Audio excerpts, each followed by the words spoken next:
the rarest N64 games.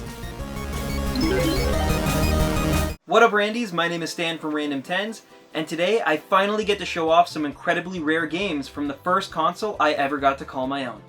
The Nintendo 64, or N64 for short, is one of the most memorable systems to ever enter the gaming industry, and although the colorful contraption was soundly beaten by its PlayStation rival in terms of overall sales, you'd be hard-pressed to find someone who doesn't remember at least one of the amazing games that was made famous on the console.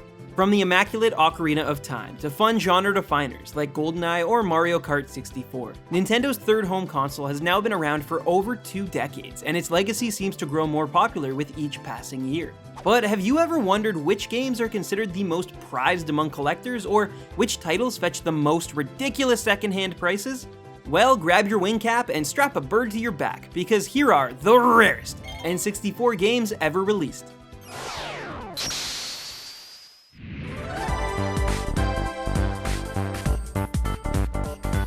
Show of hands, how many of you guys got the chance to play Bomberman 64 either back in the day or in the many years since? If I had to wager a guess, I'd imagine that at least a few of you out there could claim to have at least dabbled in that Bomberman outing. Okay, now of all of those people, how many played its sequel, Bomberman 64: The Second Attack?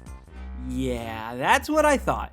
Now, although I imagine there are a few out there who have either played or possibly even owned this early 2000s Hudson Soft release, the fact remains that due to appearing late in the N64's lifecycle and horrible reviews, this game was available in stores for a limited amount of time, and then quickly replaced with more popular titles of that era.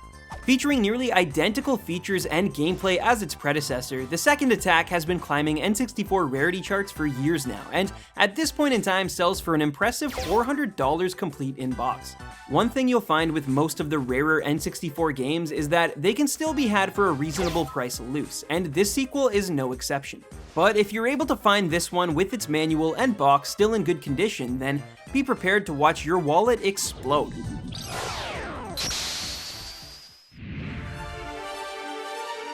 Okay, so right away I feel like I should point out that once again, this isn't a list of the most expensive N64 games, but rather some of the rarer ones out there.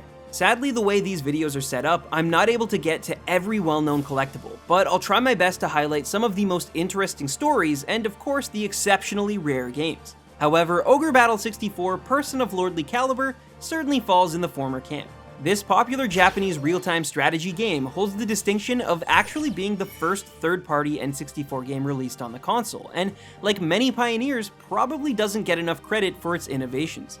In fact, Ogre Battle 64 was produced, like many fellow Atlas titles, in practically limited edition numbers, and due to being released in a time when Japanese media still hadn't quite caught on, it was deemed a failure right out of the gates. Today, however, this title can be yours for just under $200 complete in box, and it's admittedly one of the easier rare N64 games to play, as it can be played on the Wii's Virtual Console and found significantly cheaper in box than many of its collectible peers. But despite these lower figures, it can't be said enough that Ogre Battle 64 is an extremely rare N64 game. It just seems that even today, very few people want to give it a shot.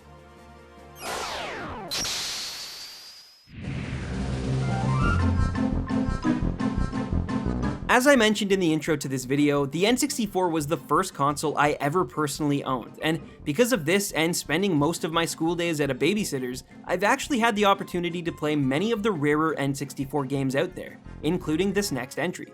Clay Fighter Sculptors Cut was a bizarre updated version of the game Clay Fighter 63 1/3, and has an equally weird history surrounding it. This claymation fighting game with nonsensical humor and wacky characters was created specifically for blockbusters in North America when video rental stores reigned supreme. Because of the fact that only 20,000 copies were produced for rental purposes, it's now nearly impossible to find a complete in-box version of Sculptors Cut. Add in the fact that Blockbuster's now just another piece of pop culture history, and it starts to make sense why this game, with its box and manual, can fetch over $2,500 in today's collector-fueled world. Personally, I remember a boy at my babysitter's who actually owned this game, and would sometimes bring it over so we could all play. Although, like almost every other kid, I imagine he sadly didn't keep the box.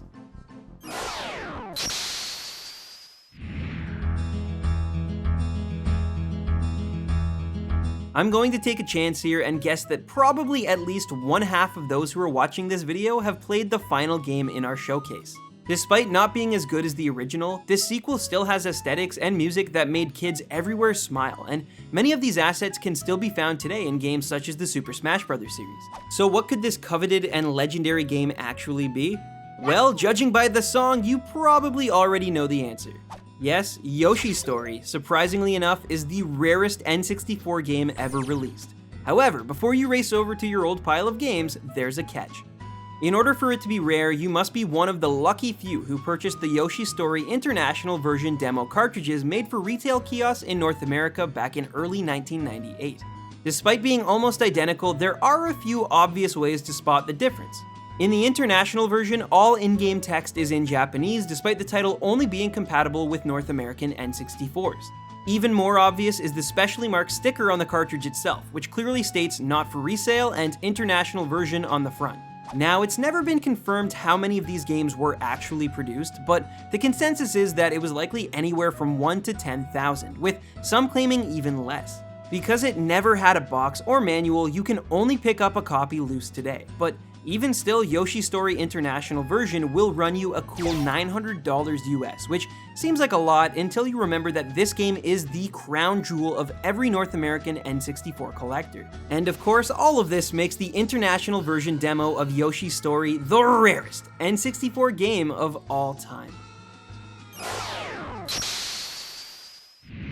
Well, that's all the time we have for today's episode, but if you didn't see the game you were expecting here, don't fret, there's always a chance I'll make a sequel with even more N64 collectibles. Until then, why not check out more episodes of The Rarest, including a specific one on the rarest N64 consoles. Let me know what your favorite N64 game was in the comments section below, and as I always say, happy hunting, baby rhinos.